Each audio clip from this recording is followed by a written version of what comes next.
Hello, my name is Dr. Ian Dunbar. Most dog training programs have a single host, even though there are nearly as many ways to train dogs as there are dog trainers. That's why we'll be featuring a different trainer each week on America's Dog Trainer.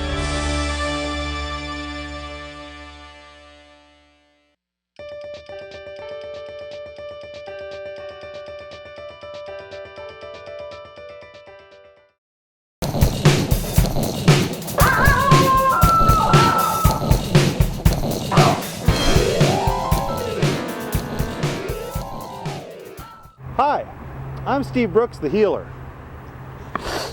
Ow! I hope that heals.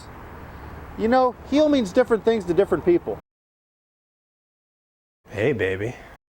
You're welcome for the drink. You want to come back to my place? Legend has it, the heal command came from the military. The soldier carried the gun on his right, and he would put the dog on the left, and if the dog would get out of line or get in the way of the gun, the soldier would kick the dog with spurs. Heel is a position. I'd like my dog to be walking next to me on my left side, right next to my heel, because he wants to be there, not because he has to be there, out of fear of being jerked or pulled. Some trainers teach you how to become alpha by pinning the dog on the back, poking him in the neck, and jerking a chain around. I think that's wrong. With positive reward-based training, you and I can train any dog. I can become alpha over my dog by controlling resources. No force whatsoever. Let me teach you how. Healing, or should I say loose leash walking, is one of my 4 commandments. In addition, come, know, and stay. Those 4 commandments can save your dog's life. I'm going to show you a couple ways to get your dog into the heel position without any force. Again, heel is a position. I'm going to show you by luring and by target. Good girl, Shyla. Good girl, Shyla. Good girl. And now she's on the heel side. That's called luring. This is a click stick. It's a 2-in-1 gadget. It's a clicker. The click marks the behavior that I like, and the target stick, this green thing, is what I want my dog to touch with his nose. If your dog's pulling, there are many things you can do. I have dozens of ways to teach heel. We're going to just share a few of them with you today. I don't have to pull hard. Watch my hands. It's just that. All I'm going to do is lift up my finger. That's it. And I'll stop. I won't walk when she pulls. When she's relaxed for about 3 seconds, I'll continue walking.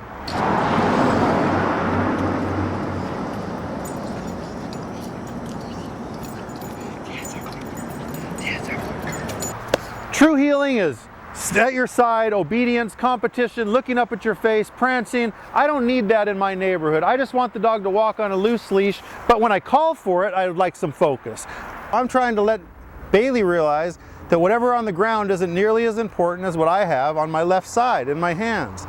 So I fake him out by dropping fake things on the ground and running a few steps, and he realizes the ground doesn't pay off, I pay off. That's great. I feed him real food when he catches up.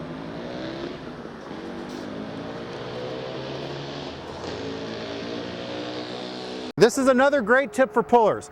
Over the head and maybe through this leg gives you a little more support. Let's go.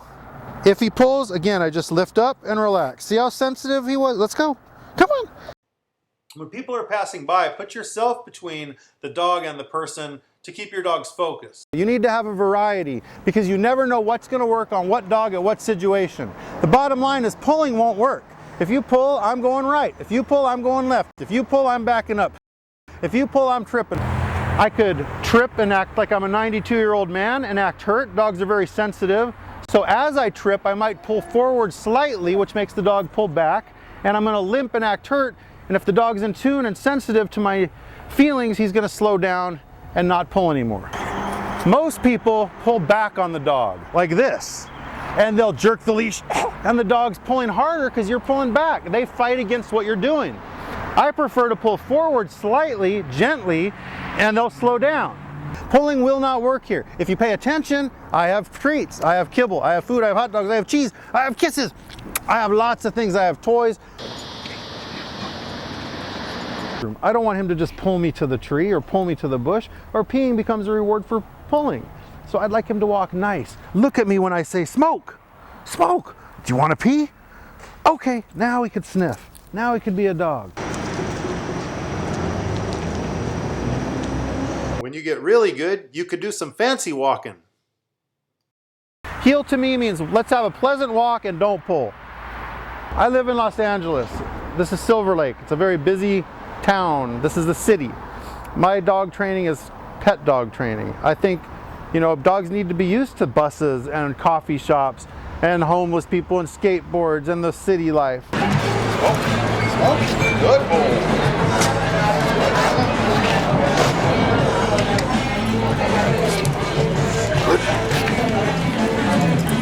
So my goal is to get every dog to walk with one finger on a leash, like that, past buses and all this chaos in the city, because this is real life.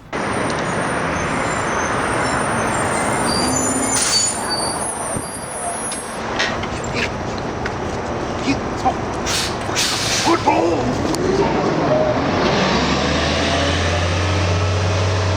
I would have never put my face this close to Smoke when I first met this dog. Smoke was a victim of Hurricane Katrina. Full of baggage, very dangerous. Look at him now. Good boy. Go close it. Go close it.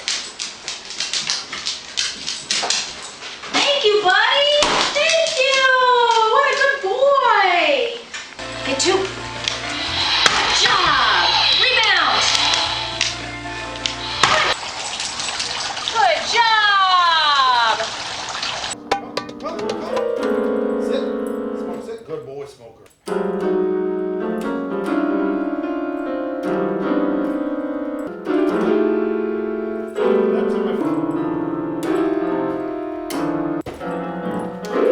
Smoke is a survivor. I picked Smoke up at a rescue in Louisiana 5 weeks after Hurricane Katrina.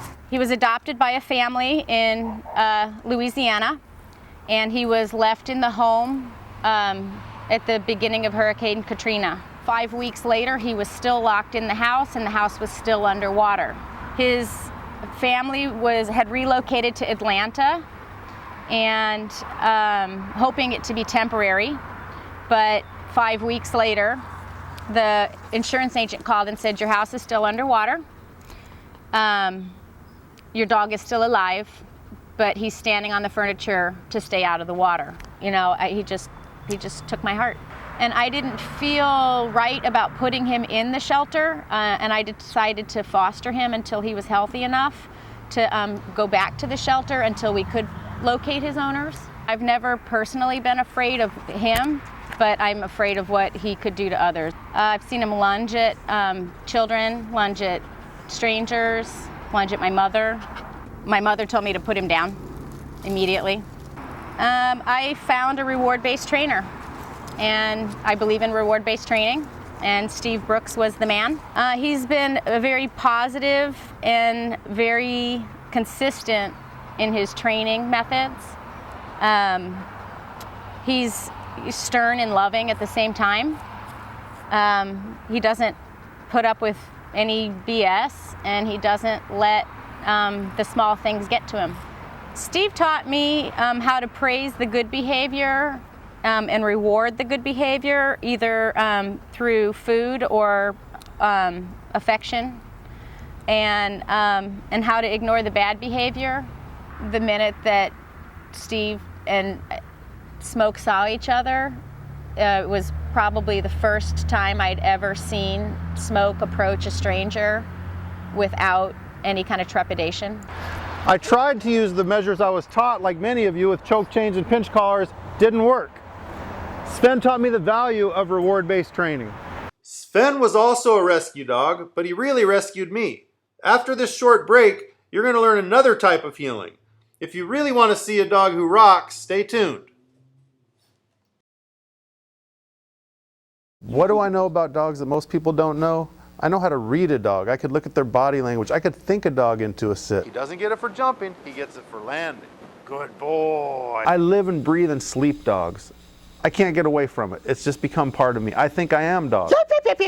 I growl half the time. I make facial expressions like dogs. I use reward-based training. I see the dogs are having fun. They're doing things because they want to. And if you know how to use rewards properly, it's a lot more fun than using corrections. Corrections band-aid a problem, where using reward-based training, you can get to the underlying problem and fix the problem. I believe in this and it works, and I want to convince people to train their dogs so they can have a happier life. There's no reason a dog needs to pull, no reason that you have to use force to get a dog to do something.